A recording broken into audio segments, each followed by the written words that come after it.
Hi, welcome to Education Roundtable from Montgomery Public Schools. I'm Tom Salter, and today I'm really happy because we're going to talk about one of my favorite things, sports. We have Dr. Patrick Fenderson with us today, and Dr. Fenderson is one of our newbies. We've had a large number of new people come into the system, which is a great thing. And Dr. Fenderson is only been with us, what, 6 months? 6 months since 6 July. months. Okay, fantastic. So let's get to know you a little bit. Where are you from? What'd you do before? Born and raised here in Montgomery, Alabama. Right. Attended school here. I probably participate in every sport that you can think of. Graduate of Faulkner University. Got my master's from Alabama State University, and got my PhD from Nova Southeastern Fort Lauderdale, Florida. Wonderful. And what did you work somewhere before here, or is this your first gig? I started working in Lowndes County at Central Haynesville High School. I was the head boys basketball coach. After teaching there for 2 years, I left there and came to Montgomery. I was the head track coach at Lanier High School, and I was the first basketball coach at Lamp High School. Ah, fantastic. So I transitioned from Montgomery, went to Barber County, and now I'm back here, home where I need to be. Well, we're glad to have you. We really are. Dr. Fenderson is not only an athletic guy, he's a smart guy. And so we like smart guys who are also athletic, I guess. But we have a huge athletic program in Montgomery County. I mean, everything from softball to football and all points in between. Can you talk just a little bit about an overview of what we have to offer our kids? Well, right now we offer just about every sport. We have one middle school that offers every sport, which is good. So it gives kids the opportunity to do almost everything. Because of funding, we can't necessarily do all of those things at the high school, but we're slowly transitioning, trying to get things so that every child can participate in some type of sport. Well, when you say every sport, of course, we probably don't have squash, but that kind of stuff. But for down here in the South, we've got football, baseball. What else? Football, baseball, tennis, basketball, soccer, wrestling. One of the schools also offers fishing. So that's something different to this area. Most of the high schools offer bowling also. And we have teams, though these aren't just extracurricular like PE courses. We actually have teams that participate. Correct. And also with the team sports that we have at the high schools, one of the middle schools also offers club sports. So those sports are not sanctioned by the Alabama High School Association. More intramural kind of thing. Okay. All right. Well, let's start with softball. Is something that is softball primarily for girls, for women? Yes. Softball is primarily played in the spring. It's fast pitch. Years ago, it used to be slow pitch in the schools, but over the years, it's transitioned to fast pitch softball. Again, we do it in the spring. The state of Georgia, they do theirs in the fall. So it's a kind of different approach to it. Well, I know that in the old days, softball was for fun, the church leagues and that kind of stuff. But now, especially the women's softball programs in colleges are big deals. Yes, very competitive. I'm also a softball official, so I get an opportunity to see some of the top softball players in the state. I had an opportunity last year to go down to the regionals and umpire that softball tournament in Gulf Shores. Got a chance again to umpire one of the top softball players in the state, the Gatorade Player of the Year. She signed with Troy University. She throws about 70 miles an hour, which is equivalent to 90-some miles an hour. Wow, a softball? Yes. Wow, oh, that would hurt if it hit you. Wow, but women's sports, where in the old days, back when I was in college 150 years ago, there weren't really as many scholarship opportunities for girls as there were for boys in sports. But that's changed, hasn't it? Yes, that's changed a lot, and a lot of that has to do with Title IX. You have to have an equal number of sports for females and guys, so that kind of balance out. So every high school in the city, if we have 5 sports for the boys. We also have, that equivalent number for the girls. Do we have any golf teams? Yes, we also have golf. The majority of the magnet schools have the golf teams. A lot of the traditionals, necessarily, they don't have golf teams right now. Right.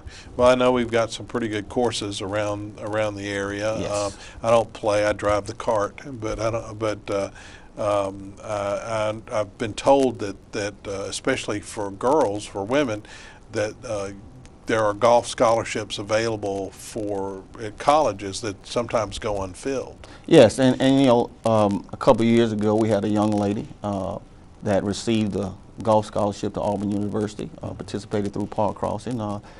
The numbers are there for our young athletes to get scholarships to college for golf. And it's the same way for the males.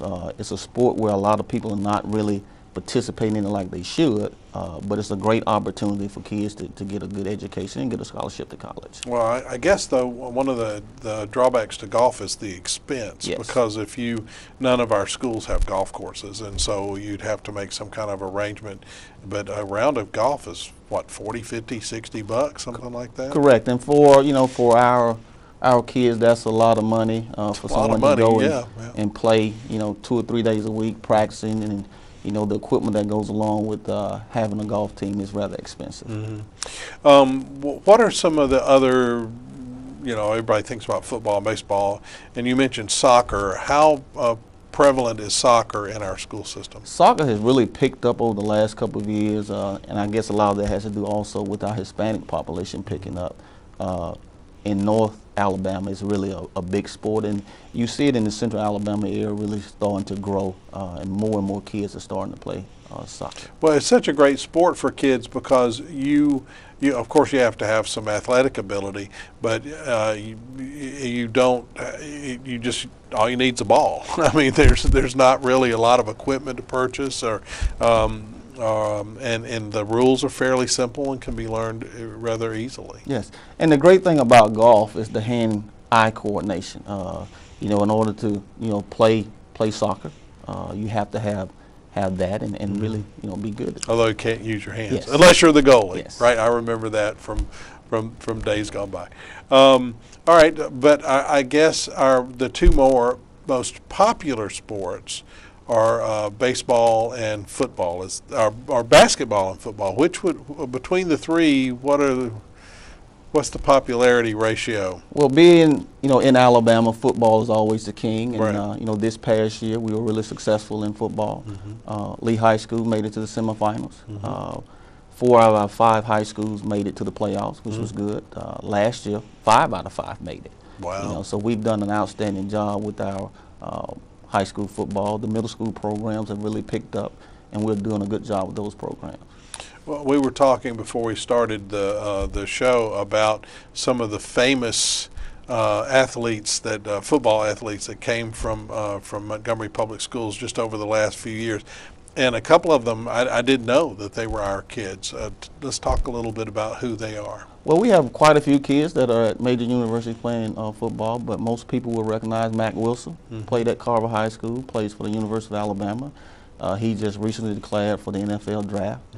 Henry Ruggs plays at the University of Alabama also. Star wide receiver. You have Malik Cunningham, quarterback at Louisville University, played at Park Crossing. So there are, again, a lot of kids from our area that are really doing well, that have a great opportunity to take advantage of college education. You mentioned that you've done a little research, and over the last 3 years, how many of our student athletes have gone on to sign with a major program, yes, or with a program, college? Over the last 3 years, we had roughly over 200 and some student athletes receive scholarships to college. And so you're looking at kids that are saving their parents a lot of money, getting a free education. And getting the opportunity to maybe, and there's a big maybe, go on to play professional sports. There's a NCAA commercial that runs occasionally during college sports on television that says, there are 65,000 college student athletes, and only 2% or something like that will go on to play professionally. That's amazing to me. Yes, and that's why, as as administrators, we have to encourage kids to be, number one, a student first. The athletic part, you're not going to play sports your entire life, so you have to have that academic piece to fall back on. So we have to encourage our kids to make sure you're getting that lesson, you're getting that degree. That's what you're in college for. So for every Mac Wilson and Henry Ruggs that will go on to play on Sundays in the NFL, there are hundreds of Tom Salters, Right. who I just wouldn't happen for me. But so you've got to put that student part first. When you're talking to a kid, and this middle school, elementary school, and you say, "What do you want to do when you grow up?" and they say, "I want to play for the NBA." I mean, what do you tell them? Well, you have to talk to them and be real with them about the percentage of people that actually make it to that level. Of course, they see the Kobe Bryants on TV, but Right. like you said, what about that Kobe Bryant that didn't make it? Right. So you have to provide them with examples. Talk about people from Montgomery that had talent like they think they have that didn't make it. So Right. Once you kind of talk about those things and talk to the parents about those things, everybody kind of gets a good understanding of what you need to do in high school. It's like everything else. It's a matter, some of it's luck, some of it's how hard you're willing to work, and some of it is just being at the right place at the right time. I remembered hearing one of the announcers talk about how this year for the NFL was going to be kind of a down year for quarterbacks, but next year they project there'll be just a plethora of quarterbacks. So timing has a lot to do with it too, doesn't it? Okay. What's the correlation between athletics and academics? I mean, how are student athletes more likely to do well in school, or using that as motivation? Or I know they have to meet certain criteria in order to play. Yeah, one of the things I've learned as a student athlete, because you have to plan your time out, so you're always looking at those things as it relates to being a student athlete. Most colleges, they have a structured program for you so that you know exactly what you need to do. And most of the high schools now tend to have good study programs for kids to make sure they're getting where they need to be. Right, right. Well, when I know that, for instance, at Alabama, they were talking a lot on television about how they have tutors and they have all these different things that aren't that are offered to the athlete at no charge, of course, and they pride themselves at that university and many others with their graduation rates. Can you talk a little bit about the kinds of things we try to do to help our student athletes? Well, for example, the University of Alabama, I know for a fact that once you start there from day one as a freshman, they have a tutoring program and they provide you with a tutor to make sure you get where you need to be. Right. Most of our high schools now, they are practicing that same type program to make sure kids are getting where they need to be. I think our overall ACT score for student athletes has gone up over the last couple of years. Wonderful. So that's that's hard work. The teachers and the coaches doing the things that they need to do to get these kids to sign. When you look at signing days coming up in February, we will have a lot of kids sign, and these kids will qualify. Right, but we have to make sure that our folks understand, our parents understand, and especially the students understand that unless they are academic, they take the student part of being a student athlete very seriously. Unless they do that, they may have all the talent in the world, Correct. but they may not qualify to go to a college program. Correct. And again, that's one of the things you have to, when you talk to parents and you talk to kids, and when I talk to coaches at AD meetings, that's one of the things I push. We have to be student athletes first. Without that, these kids can't make it. So we have to be able to again, encourage these kids. You have to study first. This athletic part is just a second piece. What are the requirements for students in terms of their grades in order to be able to participate in the athletic program? Well, in high school, you have to have a 70 average. C. Pass your 4 core classes, and maintain that, and you're good. As in the middle school level, as a 7th grader, you're automatically eligible to play. Okay. No matter what your grades are. No matter. Right. So once you come from 6th grade, as a 7th grader, you're automatically eligible to play. Okay, but then as they get a little older in grades, then the requirements go up. But if they really want a scholarship to Alabama or Auburn or Troy or anywhere else, they have to maintain a certain grade level and make a certain score on their ACT or Correct. SAT or whatever. Correct, and that's one of the things, all of the ADs in the city, they all know kids have to maintain a certain GPA, have to get a certain score on that ACT. You see a lot of kids not making it because of that, but I can say the administrators and the ADs are really pushing our student athletes to make sure they get everything they need to get as it relates to qualifying. Well, so let's you hear a lot about camps and student athletes going to camps during the summer and how, first of all, I guess, is how important would that be?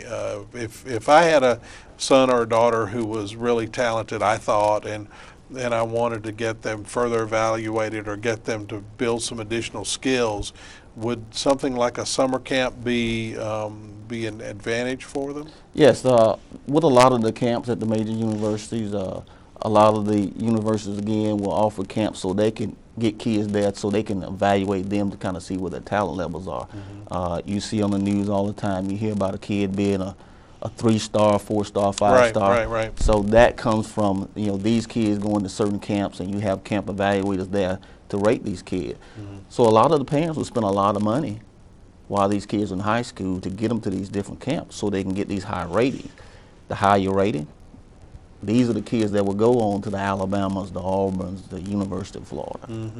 But there are some free camps around, I know. Yes, there are some free camps, but for some reason, a lot of the parents like to take their kids to these camps where they really going to be evaluated, right? So they can get that star rating. Right. I know that there's in Montgomery there's a free camp at Crampton Bowl every year. For a couple of different sports. So just watch the sports pages, and if you have a child that would like to participate.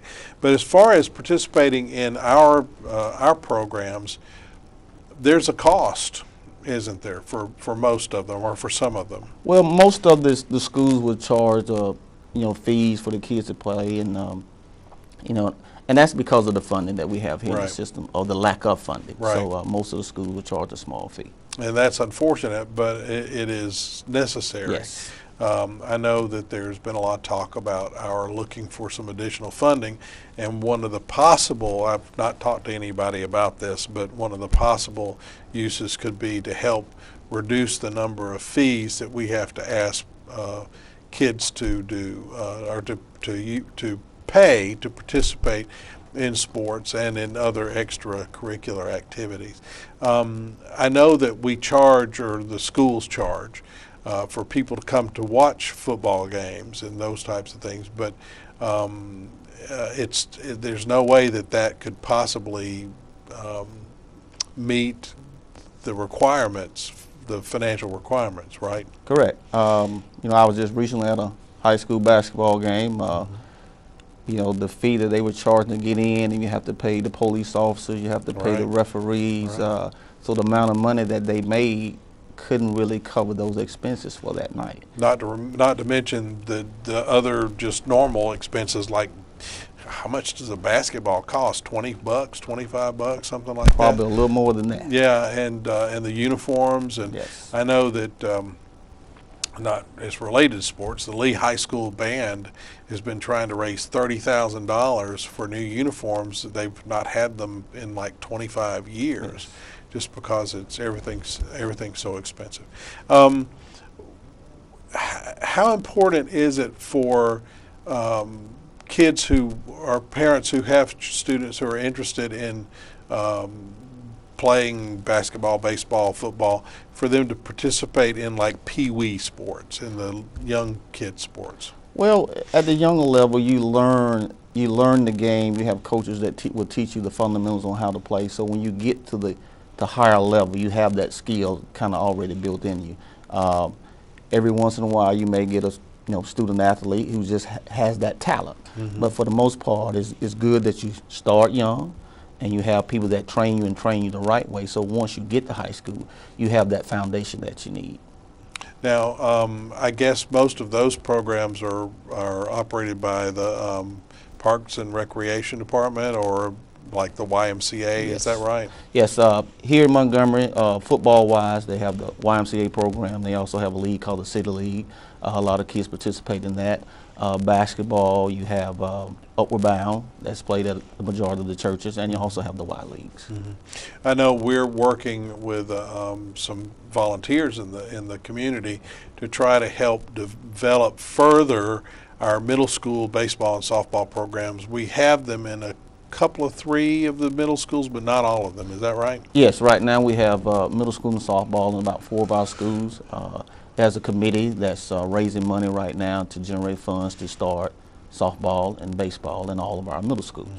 So once that funding is in place, we can get that started in all of our middle schools. But again, all of that is it costs money. Yes. And so we have to buy the stuff and pay the coaches and all those sorts of things. To be a coach at a middle school or high school or any level is really a labor of love. Yes. Because what's the supplement for being a coach at one of the schools is $1.75. I mean, it's not much. Yes, the supplements are low, and again, like you said, you have to be a labor of love. The time that you spend with these kids, putting in the coaching and developing these kids is nothing compared to the amount of money that they make.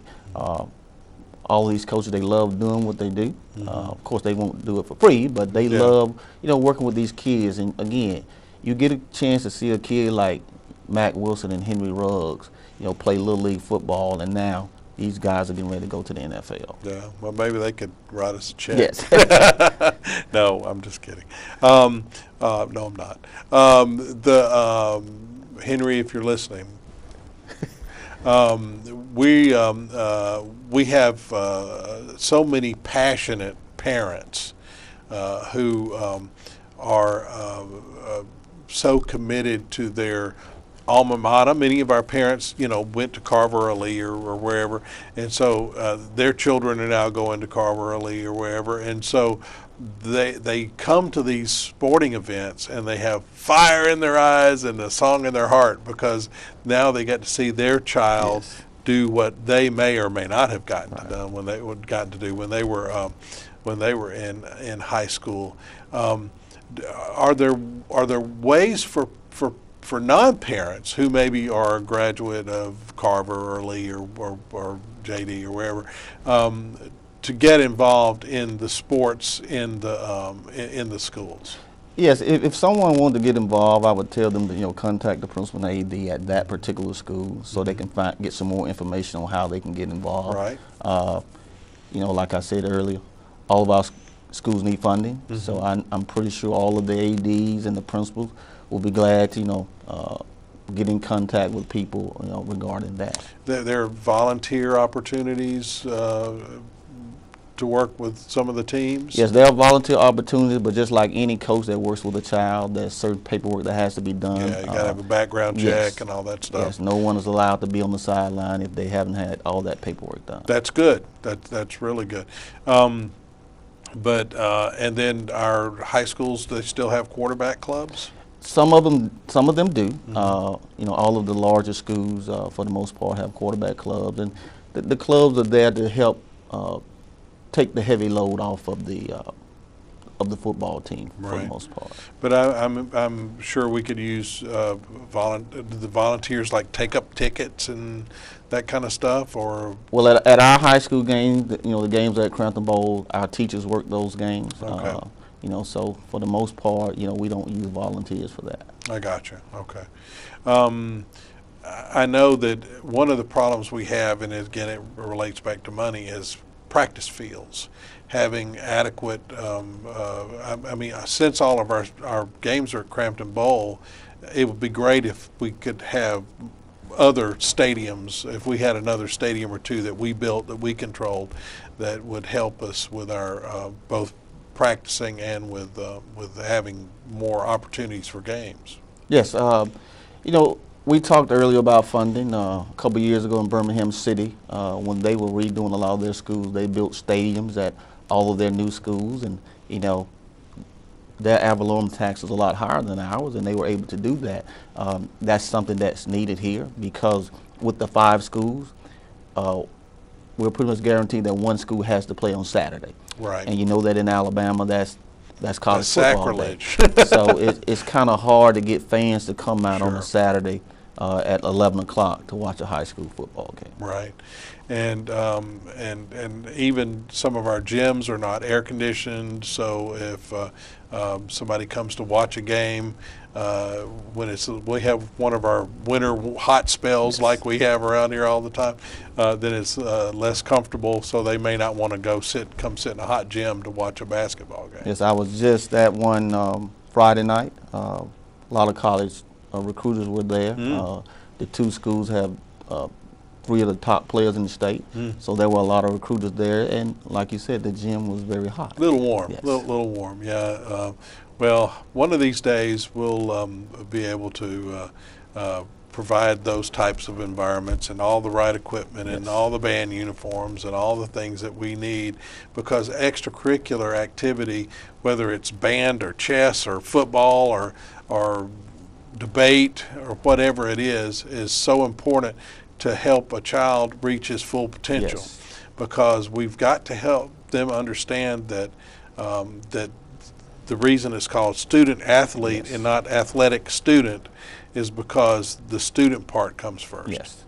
Well, what do we need to do if we want to know more about athletics? Well, if you want to know more about athletics, just get in contact with me, and I can be found at the board. Again, the athletic program is growing, and we want it to continue to grow. And all they have to do is call 223-6700 and ask for Dr. Fenderson, or you can go to our website, which is www.engageeducateinspire.org, and then go to departments and look under that for athletics, and you'll be able to find a variety of information about our programs. Also, every school, if you go to a school site, they'll have information about their athletic programs. Thank you so much for being with us, Dr. Fenderson. Appreciate it very much. Thank you. And we thank you for being with us today on Education Roundtable, brought to you by Montgomery Public Schools. Have a great day.